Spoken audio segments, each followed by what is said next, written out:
Estão vendo? Está tudo a funcionar?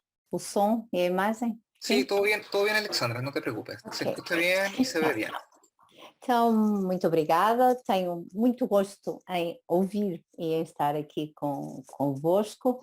Eu não sou tão efetiva no portunhol como a Inês Moreira e estou um pouco traumatizada porque uma vez em Salamanca tentei um portunhol pouco que não me ha salido tão bem. Por isso eu intentarei falar português despacio e uma outra vez falarei em espanhol, ok? Um, Vou apresentar o projeto Arquivo de Memória e falarei mais do ponto de vista do processo até chegar, até desembocar numa paisagem industrial. O projeto Arquivo de Memória, e esta apresentação vou separá-la em 3 pontos, em 3 partes distintas.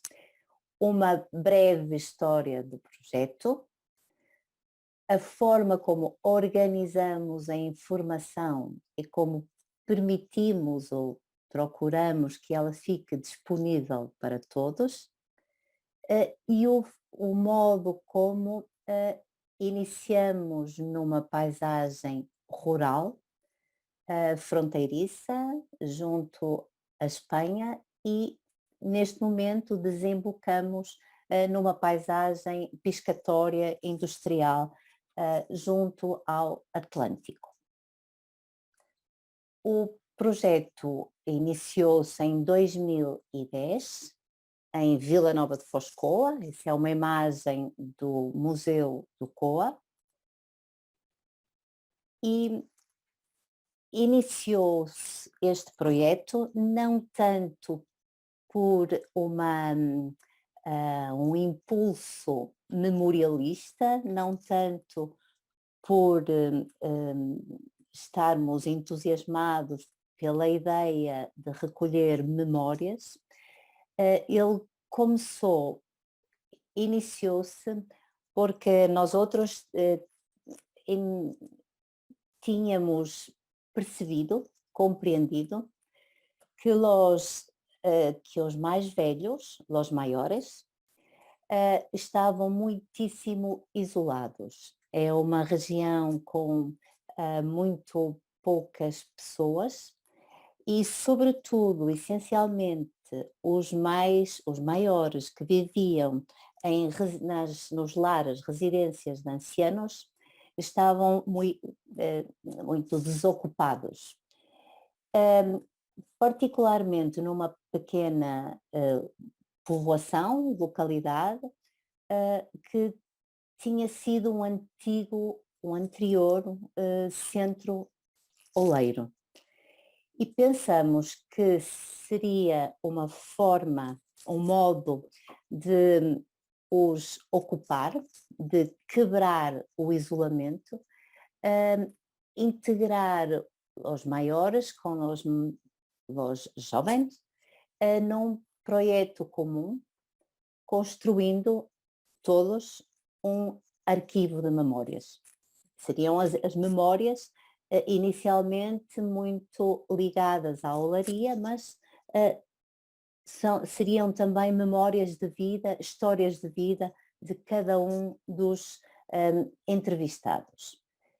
Este projeto foi financiado pela Fundação Carlos de Gulbenkian e permitiu-nos iniciar durante um ano, 2010-2011, uma articulação entre a escola de Vila Nova de Foscoa e um dos lares, das residências de ancianos em Vila Nova de Foscoa.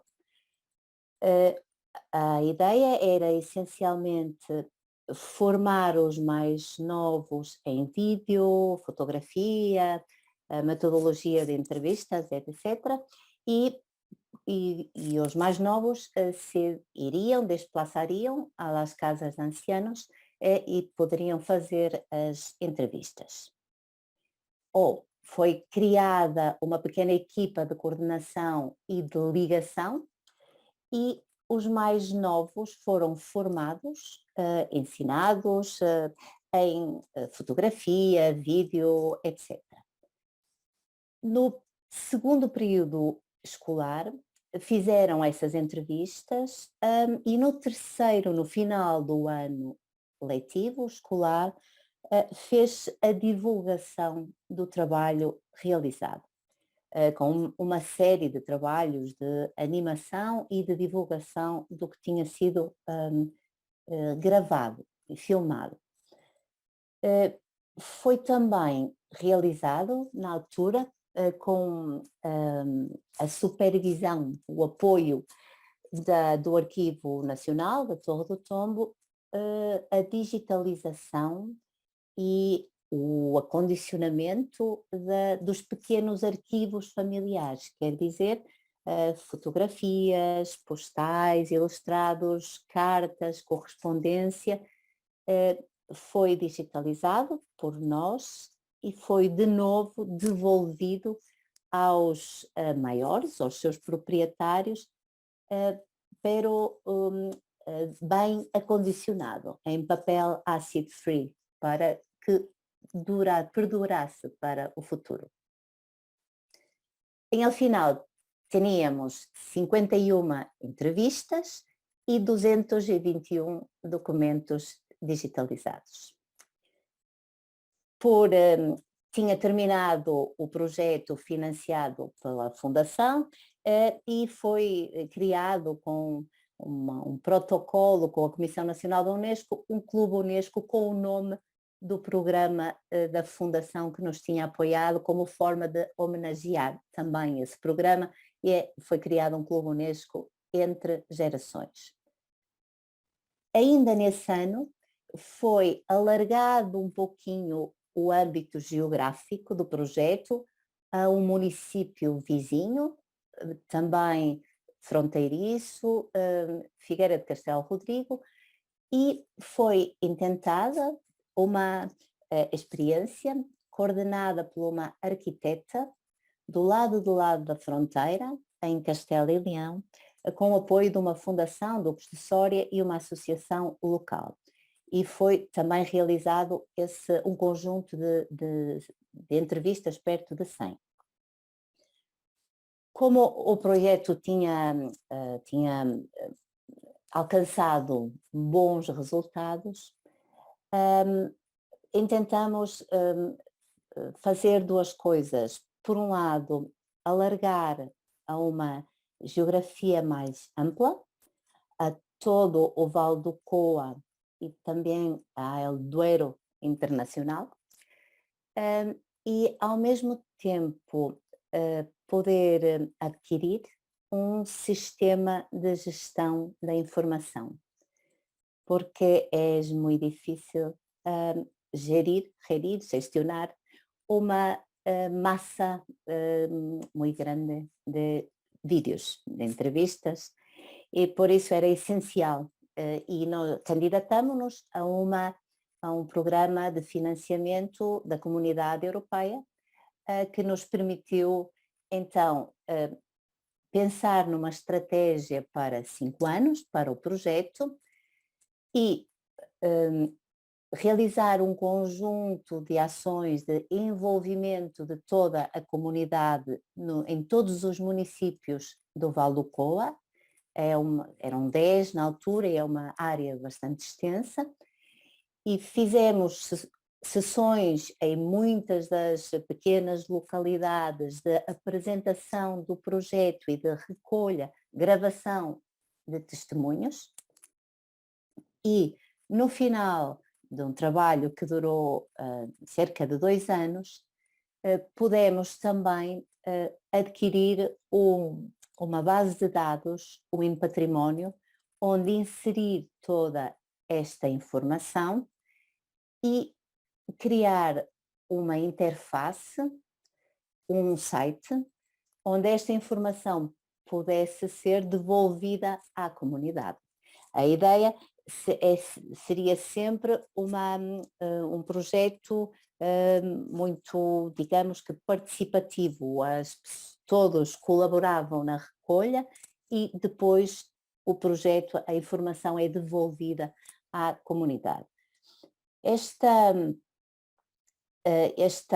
O site foi apresentado em vários locais, nomeadamente no Museu do Coa, onde se procurou levar todas as pessoas que tinham sido entrevistadas. Fizeram-se várias sessões com muitas e muitas dezenas e dezenas de pessoas para poderem mostrar as suas entrevistas aos familiares, e que estão muitos deles imigrados na Europa e noutros locais, e para que pudessem aceder à informação.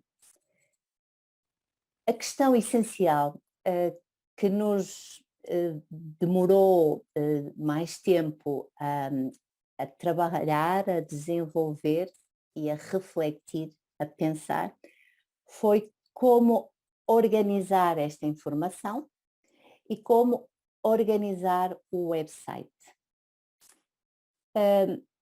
Entendemos que seria importante no website dedicar uma parte à apresentação do projeto, a história do projeto, como nasceu, quem o apoiou, também um pequeno manual de como recolher testemunhos, como filmar, sempre na ideia de que os mais novos podiam, com os seus pequenos smartphones, filmar os mais velhos, recolher a informação e enviar-nos, se assim o entendessem, mas não é preciso, podem apenas filmar e guardar essa informação. E procuramos estruturar em face daquela já muito significativo, ou o muito significativo número de entrevistas, de vídeos, procuramos organizá-lo no que nos pareceu o essencial para a pesquisa. Por um lado, as pessoas, que são os entrevistados. Por outro lado, os lugares, porque as pessoas são inseparáveis dos lugares onde vivem, onde têm as suas memórias, com os quais relacionam as suas memórias. E, finalmente, as próprias memórias, que são os assuntos, as lembranças, e que inicialmente nós organizamos em temas, algo muito mais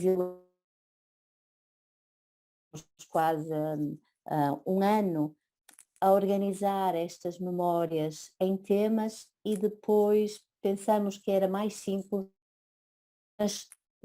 ter as memórias tal e qual como elas nos eram apresentadas. Isto foi uma experiência inicial de organização e que descartamos completamente e atualmente não está no site sequer. Muitas dos pequenos, muito pequenos realmente, arquivos que cada um tem, são essencialmente fotografias. O que nós fizemos foi digitalizar as fotografias e associar as fotografias a cada uma das pessoas que é entrevistada. E elas aparecem no site associadas às entrevistas. E, finalmente, percebemos, a certa altura do desenvolvimento, do desenrolar do projeto, que era interessante individualizar algumas destas coleções, destes conjuntos de entrevistas. Como, por exemplo, uma coleção muito recente dedicada a um pintor, ao Dordil Gomes, como por exemplo alguns blocos de entrevistas muito geograficamente delimitadas, que resultam de encomendas que nos foram sendo feitas, ou por um município, ou por uma empresa, e em conjunto com a empresa que desenvolveu esta base de dados, que é Sistemas do Futuro, foi possível construir sites que são subdomínios do site geral. Isto é, podemos entrar por um subdomínio, um site específico só dedicado, por exemplo, a um município, ou só dedicado a um tema, e todas as entrevistas, as fotografias, os documentos só se referem a esse tema ou a essa coleção específica. Por exemplo, neste caso, a pesquisa é feita da mesma forma por pessoas, podemos escolher qualquer pessoa, sempre que uma entrevista aparece, surge só com um resumo, um pequenino excerto de 3 minutos como máximo, para que se possa perceber como um quadro geral de que é que essa pessoa nos fala. Se nos interessar, então teremos de acionar um botão que diz entrevista completa e acedemos à entrevista completa.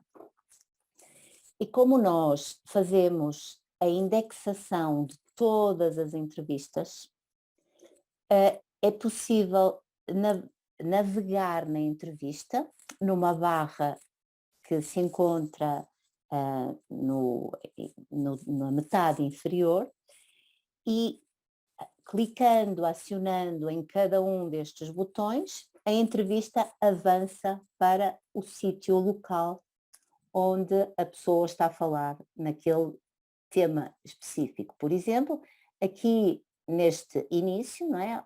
Ponto 14, está a falar da sua família.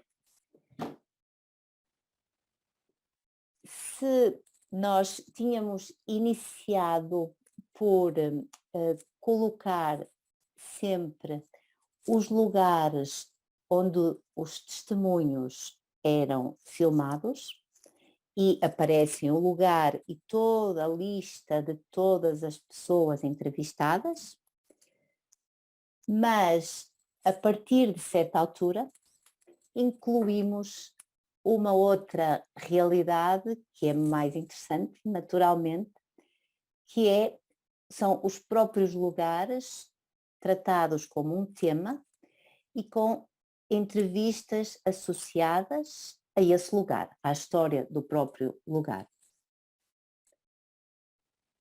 Neste separador memórias, nós podemos escolher uma memória qualquer que nos interesse e quando acionamos a memória, aparece-nos a informação, uma informação muito resumida, muito curta, sintética, sobre esse tema, essa memória.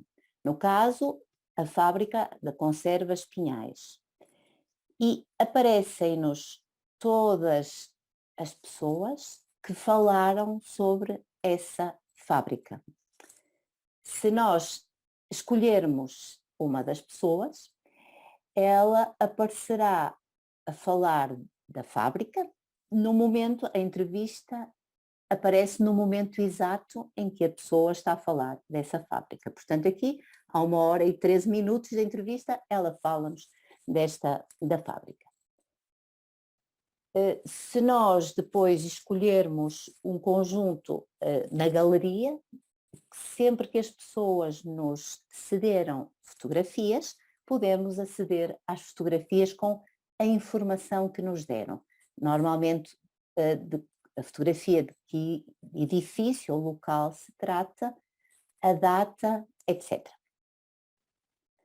Depois temos uma ligação, um botão de ligação ao website geral, global, do arquivo de memória, porque, embora a ideia seja individualizar cada uma destas coleções num website próprio, o interesse aqui no caso é que todas elas depois participem numa base de dados comum, para que se vá acrescentando sempre informação.